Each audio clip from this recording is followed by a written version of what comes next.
My rich uncle took me in after my parents left me at 13. 15 years later, they showed up smirking at the will reading, expecting millions until my uncle's lawyer revealed the truth and... Okay, picture this. I'm standing in the ridiculously plush waiting room of an upscale law firm, barely holding myself together. My eyes are still raw and swollen from crying at Uncle Walter's funeral yesterday, the man who saved me when my own parents abandoned me 15 years ago. Suddenly, the elegant mahogany door swings open, and my heart just stops. There they are. Frank and Elaine. My parents. 15 years of absolute silence, and now they appear, draped in cheap knockoff jewelry, exchanging smug little smirks, already practically counting the millions they expect to inherit. It was a moment of pure, gut-wrenching betrayal, but what unfolded next, thanks to my uncle's brilliant plan, was a moment of pure, bone-chilling satisfaction that shattered their greedy charade forever. My childhood in Pittsburgh was, well, it was far from a fairy tale. We lived in a run-down apartment, the kind where sirens were our nightly lullaby. Peeling paint, broken elevators, and a constant, clinging smell of mold. Our one-bedroom apartment housed 4 of us, Tommy and I sharing a pull-out couch in the living room. Most nights, one or both of our parents were just gone, leaving me, a kid myself, to care for my little brother. My father, Frank, worked sporadically in construction, but his real passion, the one that truly owned him, was sports betting. Every payday was the same awful pattern: cash the check, stop at the bookies, and then he'd vanish for hours. Sometimes, he'd come back jubilant, showering us with ice cream and empty promises of a better future. More often, he'd stumble home drunk, reeking of cheap whiskey, his mood as volatile as a summer storm. One minute he'd be crying, telling us he loved us. The next, he'd be throwing plates against the wall because dinner was cold. "You're just like your uncle, always judging me," he'd snap when I dared to ask where the rent money had gone. I learned quickly to read his moods, to know when to speak and, more importantly, when to just disappear.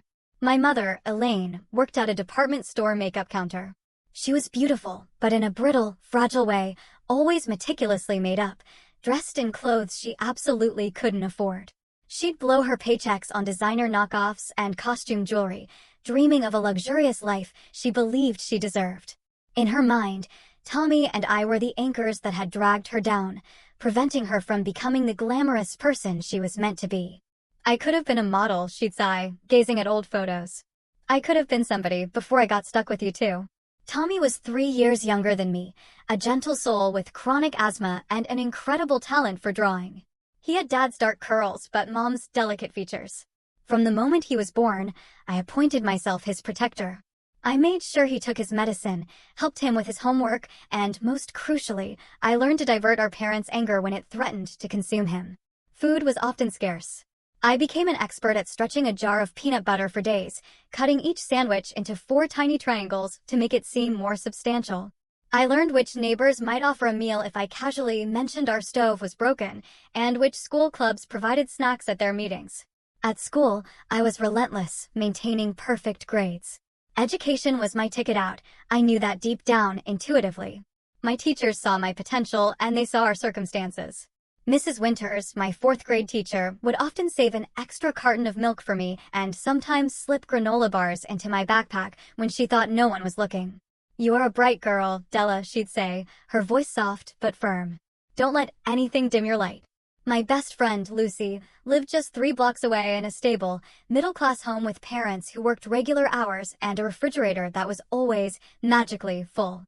Her home became my sanctuary, the place I escaped to when my parents' fighting became unbearable. Lucy's mom never asked questions when I showed up at dinner time. She just set an extra place at the table. One memory from my 8th birthday still cuts me deep. Neither of my parents remembered the date. I went to school that day, trying to tell myself I was too old for birthday parties anyway. That evening, I found a small package, wrapped in newspaper comics, on my pillow.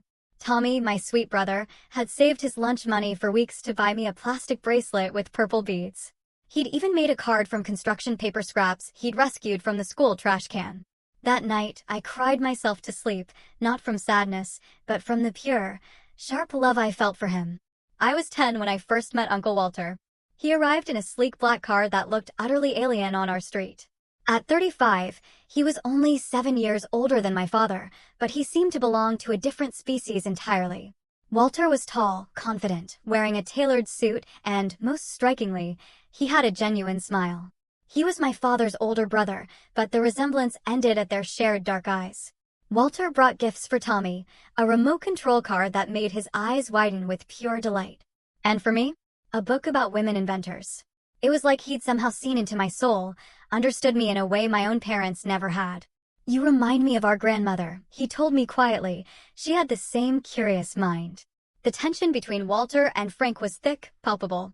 They spoke in clipped sentences, years of resentment compressed into every syllable.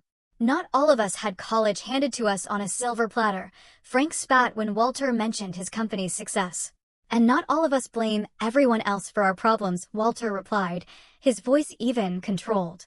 After that visit, Walter tried to maintain contact. He called on holidays, on our birthdays. He offered to pay for private school, for Tommy's medical treatment, for a bigger apartment. Frank, consumed by a toxic pride, refused every single offer, his ego stronger than his concern for his own children. "We don't need his charity," he'd declare. "He just wants to show off how much better he is than me." As I entered my teens, our family situation deteriorated rapidly. Eviction notices became a regular sight on our door. The electricity would be shut off for days. Our refrigerator often contained nothing but condiment packets from fast food restaurants. Tommy's asthma worsened, but we couldn't afford his inhaler. I even resorted to asking my science teacher for a loan, concocting some flimsy story about lost wallets and emergencies. One night, I overheard my parents talking in hushed, urgent voices in the kitchen. "We can't keep going like this," my mother hissed. "The landlord isn't giving us another extension." "I know a guy who knows a guy," my father replied. "He says this is our best option." "What about Walter?" my mother asked. "I'd rather die than ask him for help," my father snapped. "Besides, this is temporary. Just until I land on my feet again." I didn't understand then what they were planning. I wish I had. The day that changed everything started deceptively normal. It was a crisp, bright Thursday in October, just a week after my 13th birthday, which had passed with no acknowledgement from my parents beyond a mumbled happy birthday from my mother. That morning, Frank announced we were going on a weekend trip to visit an old friend. This was so unusual it immediately made me suspicious. We never went anywhere, never had money for vacations. "Pack enough for a couple of days," Elaine instructed, handing me a duffel bag. "And help your brother pack too." There were so many warning signs I should have noticed. The way Elaine hugged me too tightly before we left, her expensive perfume suddenly overwhelming.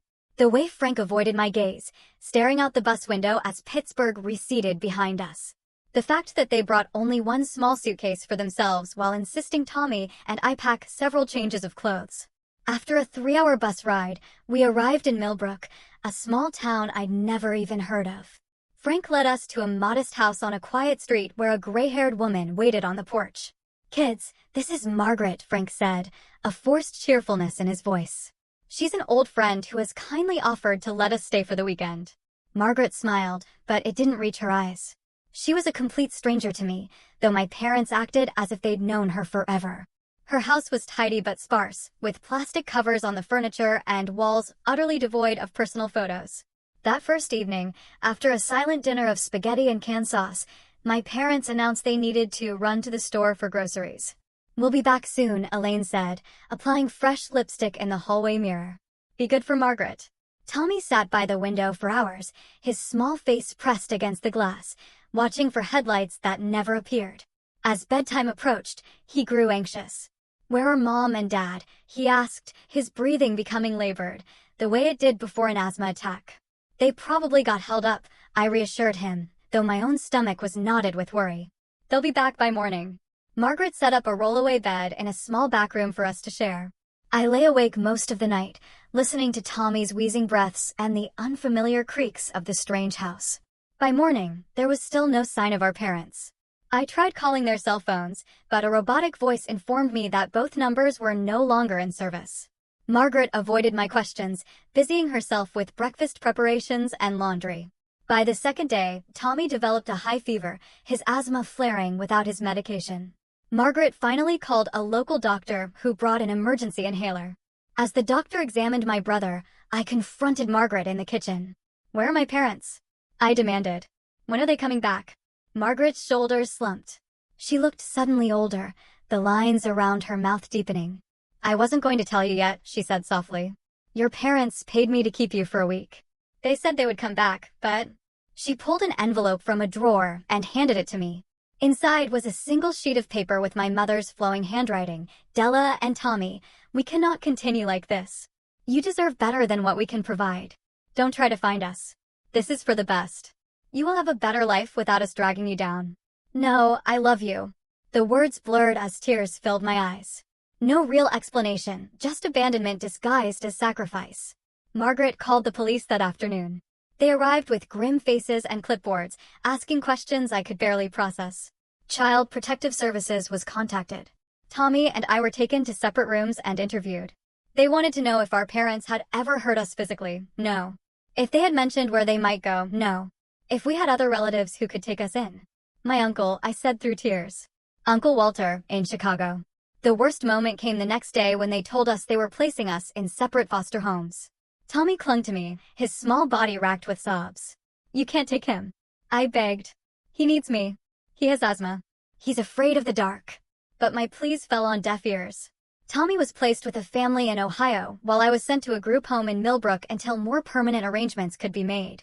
The last glimpse I had of my brother was his pale face in the back window of a social worker's car, his hand pressed against the glass, in a silent farewell. That night in the group home, surrounded by strangers in bunk beds, a coldness settled into my bones. I had lost everything. My parents had abandoned us. I was separated from Tommy. I was completely alone. 2 weeks passed in that group home. I existed in a fog, barely eating, refusing to speak to the counselors or the other girls. I spent my days curled on my assigned bed, clutching the book about women inventors Walter had given me years ago, the only possession I had managed to bring from home. The social worker assigned to my case, Miss Reynolds, visited daily, patiently trying to coax me into conversation. Her patience was finally rewarded when she mentioned she had been trying to locate my uncle, Walter Campbell. I sat up for the first time in days. Did you find him? I asked, a spark of hope igniting within me. We did, she said, smiling gently. He's flying in tomorrow to meet with us. The next day, I waited nervously in the director's office, picking at a loose thread on my borrowed sweatshirt. When Walter walked in, I barely recognized him. His normally immaculate appearance was disheveled, his eyes red-rimmed from lack of sleep. When he saw me, his professional facade crumbled entirely. Della, he whispered, kneeling before me, his voice raw. I am so sorry. I had no idea. For the first time since being abandoned, I allowed myself to truly cry. Walter held me awkwardly at first, then more confidently as his protective instincts took over. The meeting that followed was tense. Walter's anger at my father was palpable, his voice shaking as he spoke to Miss Reynolds. Frank did this. My own brother abandoned his children. He ran a hand through his hair. I knew things were bad, but I never imagined. Where is Tommy? I want to see him too. Miss Reynolds explained that Tommy had already been placed with a foster family in another state. Walter's expression hardened. That is unacceptable. They need to be together. I am their uncle, their only living relative aside from their parents. I will take them both. What followed was a crash course in the complexities of the child welfare system. Despite Walter's resources and determination, reuniting us wouldn't be simple. The foster family that had taken Tommy was considering adoption. State lines complicated matters. Walter would need to prove he was a suitable guardian for not one, but two traumatized children. I don't care what it takes, Walter told his lawyer on the phone that evening. Hire the best family court attorneys in the country. I want both kids with me by Christmas. In the meantime, Walter rented an apartment near the group home so he could visit me daily while the guardianship paperwork was processed. 3 weeks later, I was released into his temporary custody, and we flew to his home in Chicago. Walter's house, or mansion as it seemed to me, was in an upscale neighborhood with manicured lawns and wrought iron gates. My bedroom was larger than our entire apartment in Pittsburgh, with a canopy bed and a walk-in closet already filled with new clothes in my size. Is this all for me? I asked, truly unable to comprehend such luxury. Of course, Walter said, looking a little uncomfortable. The decorator helped pick things out. If you don't like anything, we can change it. That first night, I couldn't sleep. The bed was too soft, the room too quiet without Tommy's breathing beside me. I crept downstairs at midnight to find Walter in his office, surrounded by legal papers, talking intensely on the phone about custody arrangements. Walter wasn't a natural with children. He had never married, had no kids of his own, and spent most of his time running his tech company. He spoke to me formally at first, as if I were a miniature adult or a business associate, but his genuine desire to help shone through his awkwardness. The house staff helped ease the transition. Flora, the housekeeper, was a warm, grandmotherly woman who snuck me cookies and taught me to bake bread on weekends. Mr. Jenkins, the chauffeur, had a dry sense of humor that occasionally broke through my shell of silence. School was another challenge. Walter enrolled me in an exclusive private academy where my classmates had grown up with a privilege I could barely comprehend. They wore designer clothes without a thought, planned vacations to Europe, and complained about strict parents who limited their screen time. I was the odd one out, with my second-hand past and missing family. "Why do you live with your uncle?" one girl asked during lunch. "Did your parents die?" "They left," I said simply, watching her eyes widen with comprehension. She couldn't imagine parents who would choose to leave. The nightmares started my third week in Chicago. I would wake up screaming for Tommy, convinced he was having an asthma attack and needed me. Walter would rush in, panicked and helpless in the face of my grief. After the fifth night, he arranged for me to see Dr. Bennett, a child psychologist specializing in trauma and abandonment. This kind-faced woman with salt and pepper hair became my lifeline over the following months. "What your parents did says everything about them and nothing about you," she told me during our sessions. "You didn't cause this. You couldn't have prevented it." Walter attended parenting classes and read books on raising teenagers. He hired tutors to help me catch up academically and made sure I had everything I needed materially. But the breakthrough in our relationship came unexpectedly on the night of my 14th birthday. Walter had arranged a small party with a few girls from school I'd become friendly with. After they left, he presented me with a small wrapped package. "It's not much," he said awkwardly, "but I thought you might like it." Inside was a silver locket. When I opened it, I found a small photograph of Tommy and me, taken years ago at a rare family picnic when we were still a family of 4. "How did you get this?" I asked, my voice breaking. "I asked your old neighbors if they had any photos," Walter admitted. "Mrs. Winters, your former teacher, had this one from a school event. I thought you'd want to keep him close until we get him back." That was when the dam broke. I sobbed in Walter's arms, releasing months of pent-up fear and grief. He held me awkwardly at first, then with more confidence. "I'm not trying to replace your parents, Della," he said quietly. "I know I can't. But I promise you, I will never leave you. And I won't stop until Tommy is here, too." That night, Walter shared stories about his and Frank's childhood. How their father had been harsh and critical, especially toward Frank, who struggled in school. How their mother had made Walter promise to look out for his younger brother before she died of cancer. How he had tried to help Frank over the years, only to be rebuffed time and again. "I failed him," Walter admitted. "And by extension, I failed you and Tommy. I should have done more, pushed harder." "You're helping now," I said. "That's what matters." 6 months after I moved to Chicago, we received news from the private investigator Walter had hired.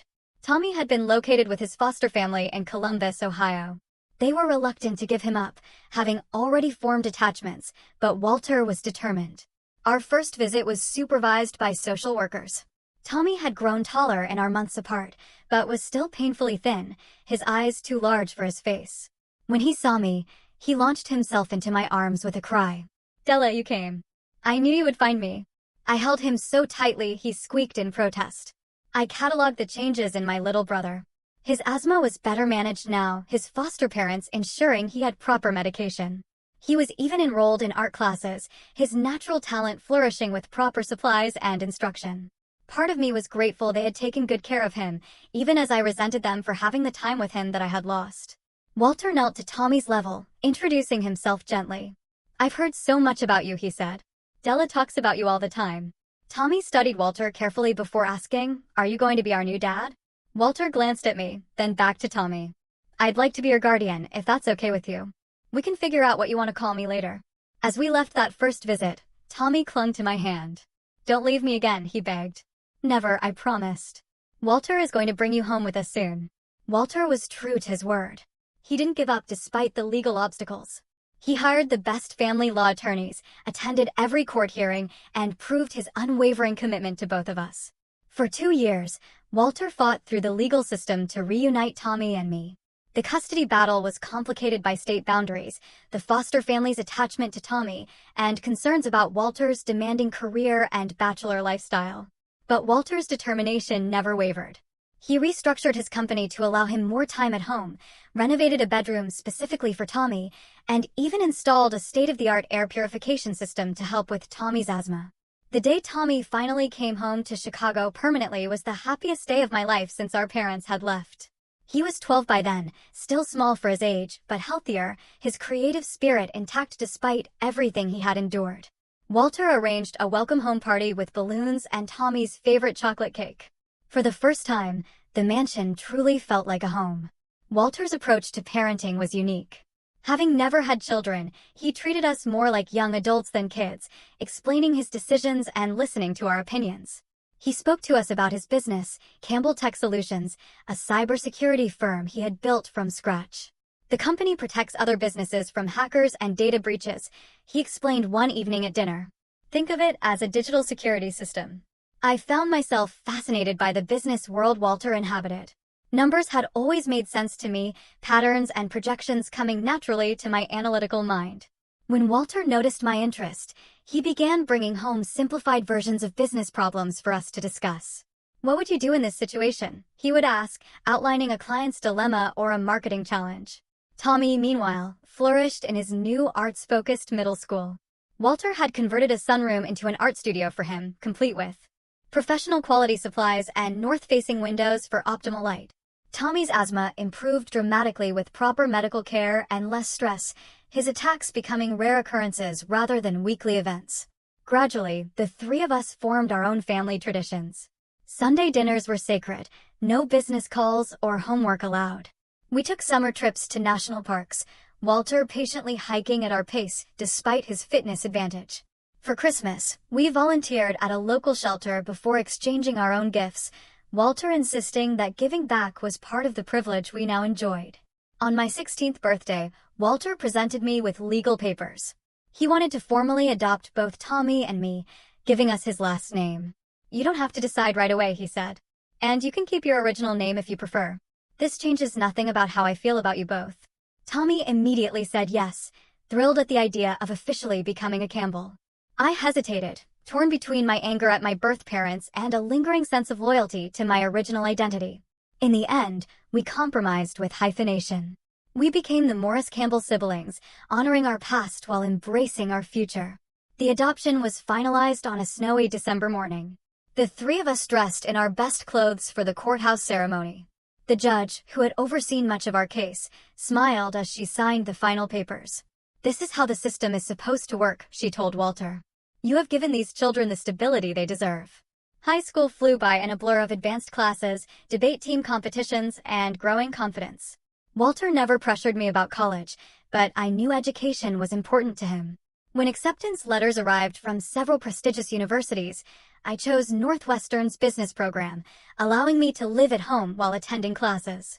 Tommy continued to develop his artistic talents, his paintings winning regional competitions and eventually earning him a spot at a selective arts high school. His gentle nature remained intact despite everything he had endured, a testament to his resilience. Walter made good on his promise to teach us about business, but not in the way I expected. The summer after my freshman year of college, he arranged an entry-level position for me at Campbell Tech, no special treatment, he warned. You start in the mailroom like I did at my first job. If you want to advance, you earn it. I worked my way through nearly every department over the next few summers and school breaks. Customer service taught me patience. Accounting refined my natural affinity for numbers. Marketing challenged my creative thinking. By my senior year, I had a comprehensive understanding of how the entire company functioned. My first real contribution came when I identified a market opportunity Walter had overlooked. Small businesses needed cybersecurity, too, but couldn't afford the enterprise-level solutions Campbell Tech specialized in. I developed a scaled-down, subscription-based service that opened an entirely new revenue stream. This is brilliant, Walter said, reviewing my proposal. I want you to present this to the board yourself. At 22, fresh out of college, I stood before the company's board of directors and pitched my idea. They approved it unanimously, impressed not just with the concept, but with my thorough market analysis and implementation plan. 6 months later, when the new division showed strong initial profits, Walter named me Vice President of Small Business Solutions. You earned this, he said, handing me a business card with my new title. This has nothing to do with our relationship and everything to do with your abilities. Tommy, now 19 and studying at the Art Institute of Chicago, designed the logo for the new division. His talent had evolved from simple drawings to sophisticated digital art and traditional painting. He had found his voice through color and form, expressing the complex emotions of our childhood through abstract canvases that somehow conveyed both pain and hope. Just as everything seemed perfect, disaster struck. Walter, always healthy and energetic at 50, was diagnosed with pancreatic cancer. The prognosis was grim from the start, late stage, with limited treatment options. 6 months to a year, the oncologist told us privately. We can try to make him comfortable, but this type is particularly aggressive. Walter approached his illness with the same methodical determination he brought to business. He updated his will, organized his affairs, and began transitioning leadership responsibilities to his executive team and to me. He refused to let cancer define his remaining time, scheduling treatments around important meetings and Tommy's art shows. I have no regrets, he told me one evening as we sat on the terrace watching the sunset over Lake Michigan. Finding you and Tommy gave my life meaning beyond business success. Those final 2 years were a balancing act of heartbreak and grace. I split my time between running the small business division and accompanying Walter to treatments. Tommy moved back home from his campus apartment to be closer to us, converting part of his studio into a comfortable space where Walter could rest while watching him paint. Walter exceeded the doctor's initial timeline through sheer force of will, holding on long enough to see Tommy graduate with honors and to witness my promotion to executive vice president. But eventually, even his determination could not overcome the disease ravaging his body. In his final week, Walter called me to his bedside and handed me his grandfather's pocket watch, a family heirloom I had often admired. You are the future of the Campbell name now, he said, his voice barely a whisper. You and Tommy. I couldn't be prouder of the people you have become. The morning Walter passed away, the sky outside his window was the exact blue of a perfect summer day. Tommy and I were both with him, one on each side of his bed, holding his hands as he took his final breath. There was sadness, of course, overwhelming at times, but also a deep gratitude for the 15 years he had given us, years that had transformed us from abandoned children into confident, capable adults. He saved us, Tommy said simply at the funeral. Not just physically, but in every way that matters. Walter's funeral was held at the largest cathedral in Chicago, a testament to his impact on the business community and his extensive philanthropic work. Hundreds attended, from corporate executives to the janitors from company headquarters whom Walter had always greeted by name. The mayor gave a speech about Walter's contributions to the city's technology sector. Business competitors came to pay their respects alongside longtime employees who wept openly for the loss of a boss who had treated them like family. Tommy, now a poised young man of 21, flew in from New York, where he had recently accepted a position with a prestigious gallery. He performed a piano piece he had composed for Walter, the haunting melody capturing both our grief and our gratitude. I delivered the eulogy, somehow finding the strength to stand before the crowd and speak about the man who had transformed our lives. Walter Campbell was known to most of you as a brilliant businessman, a visionary leader, a generous philanthropist, I began. To my brother and me, he was simply the person who loved us when we had been deemed unlovable. He taught us that family is not defined by blood, but by choice, by showing up day after day with unwavering support. As I concluded my speech and returned to my seat in the front row, I noticed movement at the back of the cathedral. 2 figures had slipped in during the service, standing awkwardly by the last pew. Even from a distance, even after 15 years, I recognized them immediately, Frank and Elaine Morris. My parents. My hands began to shake so badly that Tommy noticed, following my gaze to the back of the church. Is that, he whispered, his face draining of color. I nodded, unable to speak. They looked older, of course. Frank's dark hair was now streaked with gray, his once powerful frame softened by age and likely alcohol. Elaine still maintained her carefully curated appearance, though her attempted elegance now seemed desperate rather than sophisticated. After the service, as mourners gathered in the reception hall, they approached us. Elaine reached for me, arms extended for an embrace I had no intention of returning. Della, sweetheart, she said, her voice thick with manufactured emotion. How we have missed you. I stepped back, Tommy moving protectively to my side. Don't touch me, I said quietly. Frank cleared his throat. We came as soon as we heard about Walter. Blood is thicker than water, after all. We're still family. Family? Tommy's voice cracked with disbelief. You abandoned us. You left us with a stranger. You never called, never wrote, never checked if we were alive or dead. Elaine's eyes filled with practice tears. You don't understand, sweetie. We were going through such difficult times. We did what we thought was best for you. We need to talk privately, Frank said, glancing around at the curious onlookers. There's so much to explain, so much you don't know. Before I could respond, a tall, distinguished man with silver hair approached our group. Gordon Chin, Walter's longtime attorney and friend, placed himself slightly between us and our biological parents. Miss Morris Campbell, Mr. Morris Campbell, he said formally. I don't believe these people were invited to the service. Elaine flashed what she clearly thought was a charming smile. We are Frank and Elaine Morris, Della and Tommy's parents. We are family. I'm well aware of who you are, Gordon replied, his tone glacial. Walter spoke of you often, though never in flattering terms. Frank puffed up his chest. Listen here, we have every right to be with our children during this difficult time. Gordon's expression didn't change. Actually, you forfeited those rights 15 years ago. However, as it happens, your presence will be required on Friday morning at 10 o'clock at my office for the reading of Walter's will. Elaine's demeanor shifted instantly, her feigned grief replaced by poorly concealed interest. Walter included us in his will? That is a matter to be disclosed at the appropriate time, Gordon said. Now, if you will excuse us, the family needs privacy to grieve. As Gordon led us away, I noticed something I had missed initially. The designer clothing Frank and Elaine wore was new, but cheaply made. The gold watch on Frank's wrist was a knockoff Rolex. The diamonds in Elaine's ears were cubic zirconia. They were still playing the same old game, presenting an illusion of success that had no substance behind it.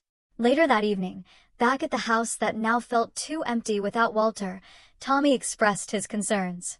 Why would Walter include them in his will? And why would they show up now after all this time? They obviously heard about Walter's money, I said bitterly. They always did have a talent for sniffing out potential paydays. Gordon, who had joined us for a quiet dinner, nodded. I believe you are correct, Della. However, I would ask that you both attend the reading on Friday. Walter was very specific about who needed to be present. Tommy frowned. I don't want them there. They don't deserve anything from Walter. I understand, Gordon said gently. But I believe you will want to witness this particular reading. Walter had his reasons for the arrangements he made. That night, I couldn't sleep.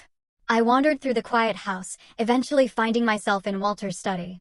Everything remained exactly as he had left it, his reading glasses still perched on top of a financial report, his favorite pen resting in its holder. I sat in his leather chair, inhaling the lingering scent of his cologne. What were you planning, Walter? I whispered to the empty room. What final lesson do you have for us? Friday morning dawned bright and clear, a beautiful September day that seemed at odds with the tension coiling in my stomach. Tommy and I arrived at Gordon's law firm 15 minutes early, dressed formally in respect for the occasion. The office, located in a historic building in downtown Chicago, exuded old-world wealth with its oak paneling, Persian rugs, and oil paintings of stern-faced founders. Gordon greeted us in the lobby, his usual composed demeanor offering a steady anchor in the emotional storm I felt brewing. They haven't arrived yet, he informed us. We'll be using the main conference room. Can I offer either of you coffee or water while we wait? We both declined, too nervous to consume anything. At precisely 10 o'clock, the elevator doors opened and Frank and Elaine stepped out. They had clearly made an effort with their appearance, wearing what looked like newly purchased clothing. Elaine's hair was freshly colored and styled, her makeup expertly applied. Frank had attempted to tame his thinning hair with too much product, and the scent of his aftershave reached us before he did. Good morning, Elaine trilled, as if we were gathering for a pleasant social occasion rather than the distribution of assets from the man who had raised her abandoned children. Gordon led us all to the conference room where several others already waited. Flora, who had been Walter's housekeeper for 20 years, Martin Weber, the chief financial officer of Campbell Tech, and Jessica Lo Young, Walter's executive assistant. Now that everyone is present, we can begin, Gordon said, taking his place at the head of the polished mahogany table. He opened a thick leather portfolio and adjusted his reading glasses. This is the last will and testament of Walter Edward Campbell, revised and signed 6 months ago, with all sound mental faculties and in the presence of 3 witnesses. Frank shifted impatiently in his seat. Can we skip to the important parts? We all know Walter was loaded. Gordon regarded him coldly. Mr. Morris, this proceeding will follow proper legal protocol. If that is inconvenient for you, you are welcome to wait outside until your specific portion is addressed. Frank subsided, but I caught the quick glance he exchanged with Elaine, a look of barely suppressed excitement. Gordon began with the standard legal preamble before moving to the specific bequests. Walter had been incredibly generous with his charitable giving, establishing substantial endowments for education, medical research, and arts organizations. He left significant funds to his alma mater for a scholarship program specifically designed for children in foster care. Flora wiped tears from her eyes when Gordon announced that Walter had left her the lakeside cottage she had always admired, along with a retirement fund that would ensure her comfort for the rest of her life. Longtime employees received generous financial gifts, including Jessica and Martin. As Gordon continued reading, I noticed Frank becoming increasingly agitated, checking his watch and whispering to Elaine. They had clearly come for one thing only, and their impatience was palpable. And now, Gordon said, looking up from the document, we come to the matter of Frank and Elaine Morris. Frank sat up straighter, nudging Elaine, who quickly arranged her features into an expression of somber attention. To my brother, Frank Morris, and his wife, Elaine Morris, Gordon read, his voice clear and resonant, I leave the sum of $1 each, along with the enclosed letter, which is to be read aloud at this time. $1. Frank exploded, his face flushing dark red. This is a joke, right? Some sick final prank. Please contain yourself, Mr. Morris, Gordon said firmly. As instructed, I will now read Walter's letter addressed to you both. He opened a sealed envelope and unfolded several pages of Walter's distinctive handwriting. Frank and Elaine, Gordon read, if this letter is being read to you, it means you have done exactly what I predicted you would do. You have reappeared after 15 years of absence, drawn by the scent of money like vultures to carrion. Elaine gasped dramatically, placing her hand over her heart. What you may not know, Gordon continued reading, is that I am fully aware of your actions, both before and after you abandoned your children. 15 years ago, exactly 3 days after leaving Della and Tommy with a stranger, you contacted me, demanding $50,000 in exchange for your silence about what you termed your part in separating us from the kids. Tommy looked at me in shock. This was information neither of us had known. Over the subsequent 15 years, you attempted to extort money from me no fewer than 13 times. Each time, I documented your communications, recorded your phone calls, and preserved your emails.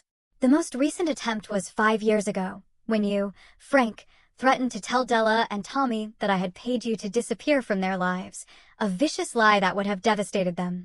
Frank's face had drained of all color. Elaine was frantically shaking her head as if denying the words could make them untrue. Gordon paused, then pressed a button on a remote control. A screen descended from the ceiling, and a video began to play. There was Frank, visibly intoxicated, sitting in what appeared to be a cheap motel room. Listen, Walter, Frank slurred on the video. The kids don't need to know the arrangement we had. 50 grand is nothing to you. Just a little brother helping out his family, right? But if you don't come through this time, maybe Della needs to hear how her precious uncle really got custody. The video cut to another clip, this one showing Elaine in a different location, her hairstyle different, clearly from another time. Walter, be reasonable, she said smoothly. We could have fought you for custody if we wanted to. We could tell Della you kidnapped her, that we've been searching for years. Is that what you want her to think? Just wire the money like before and this all goes away. Gordon stopped the video. The silence in the room was absolute, except for Tommy's ragged breathing. As you can see, Gordon continued reading Walter's letter. I have kept meticulous records of your attempts at extortion. What you may not know is that your criminal activities extend beyond harassing me. My investigators have documented your involvement in multiple confidence schemes across several states, your defrauding of elderly victims, and your attempts to extort other successful business people using similar tactics to those you employed with me. Gordon looked up from the letter. I should note that all of this evidence, including financial records tracking the money Walter did provide in the early years out of concern for the children's welfare, has been provided to the FBI as of this morning. Elaine began to sob loudly. This isn't true. It was all Frank's idea. I never wanted to leave the children. Frank stood up abruptly, his chair tipping backward. You can't prove any of this. It'll be your word against ours. Actually, Gordon said calmly, the evidence is quite comprehensive. Walter was nothing if not thorough. He returned to the letter. To Della and Tommy, I apologize for keeping this from you. I feared the knowledge would only cause you more pain, and there seemed no benefit in sharing it. You had already suffered enough betrayal. Know that every penny they attempted to extort was documented and will now be donated to organizations supporting abandoned children, turning their greed into something positive. Tommy had tears streaming down his face. I reached for his hand, squeezing it tightly. As for the remainder of my estate, Gordon continued reading, including all shares in Campbell Tech Solutions, all real estate holdings, investment portfolios, and personal property not otherwise specifically bequeathed. I leave equally to my beloved children, Della Morris Campbell and Thomas Morris Campbell, with the full confidence that they will honor the values we have shared and continue the legacy we have built together.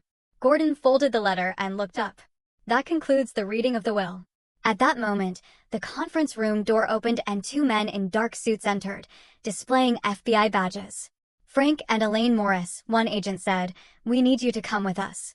We have some questions regarding multiple fraud investigations across state lines." Frank lunged toward me, his face contorted with rage. "This is your fault. You turned him against us. We are your parents." The FBI agents quickly intervened, restraining Frank as Elaine collapsed into dramatic sobs. "My babies, please," she wailed. "Don't let them take your mother away." As they were escorted from the room, Frank still hurling accusations and Elaine still pleading, I felt a strange emptiness where I had expected satisfaction. Their true colors had been exposed, just as I'd always known they would be, but the victory felt hollow. Gordon waited until they were gone before speaking again. "I apologize for the drama, but Walter insisted this happen exactly as it has. He wanted them to face consequences for their actions, not just toward him, but toward all their victims." "Did he really pay them?" Tommy asked, his voice small. In the beginning, Gordon nodded. Once, shortly after he gained custody of Della, they threatened to contest the arrangement, to drag you both through court proceedings, to make false accusations. Walter paid them to stay away, to give you both peace. He considered it the best investment he ever made. After the FBI agents led our parents away, Tommy and I remained in the conference room, trying to process everything we had just learned. The others had tactfully departed, leaving only Gordon to sit quietly with us in the aftermath. "I don't understand," Tommy said finally. "Why would they come back now? Did they really think Walter would leave them money after everything they did?" "People see what they want to see," I said, staring at the empty chairs where Frank and Elaine had sat moments before. "They've spent their lives believing they deserve things they haven't earned." Gordon cleared his throat gently. "Walter anticipated you might have questions after today's revelations. He left each of you a private letter as well. He handed us each an envelope with our names written in Walter's firm handwriting. Mine contained several pages, the paper high-quality stationery Walter had always preferred. Della, it began, if you are reading this, I am gone, and you have just witnessed the confrontation with Frank and Elaine that I arranged. I hope you can forgive me for keeping their periodic reappearances from you. I made the decision to shield you from their continued attempts to profit from your pain. I want you to know that I was aware of my diagnosis 5 years ago, much earlier than I shared with you and Tommy. When I received the news, my first thought was not of my own mortality, but of what would happen to both of you when I was gone. I knew Frank and Elaine would eventually resurface, drawn by the prospect of inheritance. You may wonder why I orchestrated this public exposure rather than simply excluding them from my will. I did so because I wanted you to see them clearly, to understand beyond any doubt that their abandonment was never your fault. You deserved parents who would move heaven and earth to keep you safe. Instead, you got Frank and Elaine, who saw their own children as commodities to be traded. I have watched you grow from a frightened, wounded 13-year-old into a brilliant, compassionate woman who amazes me daily. The strength you have shown, the resilience, the determination to create good from the ashes of betrayal, these are qualities that cannot be taught. They come from within you.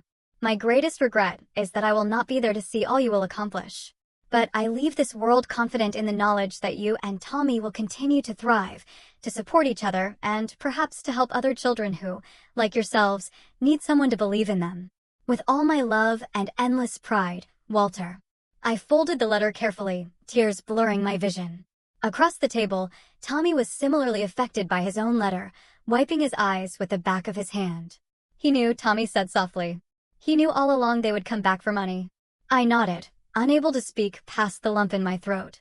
In the weeks that followed, We learned more about Frank and Elaine's activities during their 15-year absence. The FBI investigation revealed a pattern of small-time confidence schemes across multiple states. They had preyed particularly on elderly victims, posing as charity workers, home repair contractors, and even distant relatives. They had been careful to keep each scam small enough to avoid federal attention, moving frequently to stay ahead of local authorities. The court case moved swiftly, given the overwhelming evidence Walter had compiled. Both Frank and Elaine accepted plea deals rather than face trial. Frank received 7 years in federal prison, Elaine 5, with orders for restitution they would never be able to pay. I debated visiting them in prison, but ultimately decided against it. What would be the point? I asked Tommy during one of our regular Sunday dinners, now held at my downtown apartment. They're not suddenly going to become the parents we needed. I agree, Tommy said, pushing food around his plate. But does it make us terrible people that we're not even trying to maintain a relationship with them? No, I said firmly. We lost our parents 15 years ago. The people in those prison cells are strangers who happen to share our DNA. Walter was our real parent, in every way that matters. The process of settling Walter's estate occupied much of my time in those first months. The responsibility of running Campbell Tech's small business division while helping the new CEO transition into Walter's role was overwhelming at times. Tommy had returned to New York to continue his work at the gallery, though we spoke daily, and he flew back to Chicago at least twice a month. 3 months after the will reading, I made a decision that would have made Walter so incredibly proud. I established the Walter Campbell Foundation for Family Reunification, using a significant portion of my inheritance. The foundation's mission was to help siblings separated by the foster care system reconnect and, when possible, reunite. I thought often of how different my life might have been if Tommy and I had remained separated, if Walter had not fought so hard to bring us back together. My healing journey was not linear. There were days when the anger threatened to consume me, when I imagined confronting Frank and Elaine in their prison cells, demanding answers they likely could not provide. Dr. Bennett, who had helped me through my teenage years, once again became an important part of my support system, helping me navigate the complex emotions stirred up by their reappearance and subsequent imprisonment. Forgiveness is not about absolving them, she reminded me during one particularly difficult session. It is about freeing yourself from the burden of hatred. 6 months after Walter's death, I met Michael at a charity gala for the foundation. A structural engineer with kind eyes and a patient demeanor, he listened attentively as I shared pieces of my story, never pushing for more than I was ready to give. Our relationship developed slowly, built on mutual respect and genuine interest in each other's lives and passions. Tommy thrived in New York's art scene, his paintings now featured in respected galleries and private collections. He used his platform to advocate for arts education in underserved communities, establishing scholarships for talented foster youth interested in pursuing creative careers. A year into Frank and Elaine's sentences, I received an unexpected letter from the women's federal prison in Kentucky. Unlike Walter's careful stationery, this was written on cheap, lined paper in a shaky hand I barely recognized as Elaine's. "Della," she wrote, "I don't expect forgiveness, nor do I deserve it. The things we did to you and Tommy, to Walter, to others, were unforgivable. I write not to make excuses, but to tell you one truth among the many lies. I have always been proud that you were my daughter, even when I failed completely at being your mother." I didn't respond immediately, letting the words sit with me for weeks as I considered whether there was any value in maintaining even the most distant contact. Eventually, I decided to see her once before her release the following year. The visit was brief and awkward. Elaine had aged dramatically in prison, her carefully maintained appearance now weathered and gray. She asked about Tommy, about my work, listening with what seemed like genuine interest. She didn't ask for money or favors, didn't attempt to justify her actions. As I prepared to leave, she said simply, "I don't expect to be part of your life, Della. I just wanted you to know that I recognize the extraordinary person you have become, despite having us as parents." "I didn't become who I am despite you," I replied, finding a truth I had not fully articulated before. "In some ways, it was because of you. Your abandonment led me to Walter, and he showed me what unconditional love looks like. I wouldn't trade the person I am today, and that person was shaped by every experience, including being left behind." I did not visit Frank, who had made no attempt to contact either Tommy or me. Some bridges remained permanently burned, and I had made peace with that reality. 3 years after Walter's death, the foundation opened its first physical location, a welcoming space in downtown Chicago, where separated siblings could reunite in a supportive environment.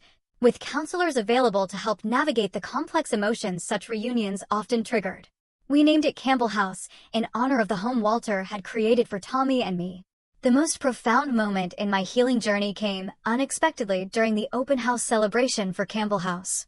A 12-year-old girl approached me, clutching a handmade thank you card. "The foundation helped me find my little brother," she told me, her eyes bright with joy. "We were separated for 3 years, but now his foster family brings him to visit me every month. They're even talking about adopting me too, so we can be together all the time." In that moment, I felt Walter's presence so strongly, it took my breath away. This was his legacy, continued through us. Not the financial empire he had built, but the belief that family, whether born or chosen, was worth fighting for. "Family is not defined by blood," I told a reporter who covered the foundation's work. "It is defined by who shows up, who stays, who makes you feel safe and valued and loved." Walter taught us that, and it is the most valuable inheritance he left us. As I build my life now, balancing my role at Campbell Tech with the foundation's growing work, I carry Walter's lessons with me. I've learned that the deepest wounds can become wellsprings of compassion if we allow them to be. I've discovered that the best revenge against those who hurt us is not to cause them pain in return, but to create joy and purpose from what they tried to destroy. So, tell me, have you ever had someone from your past reappear when they thought there was something to gain? How did you handle it? I would genuinely love to hear your stories in the comments below. And if this story resonated with you, share it with others who might need to hear that family is about love and choice, not just DNA. Thank you for listening to my journey, and remember that sometimes the greatest gifts come from our deepest pain.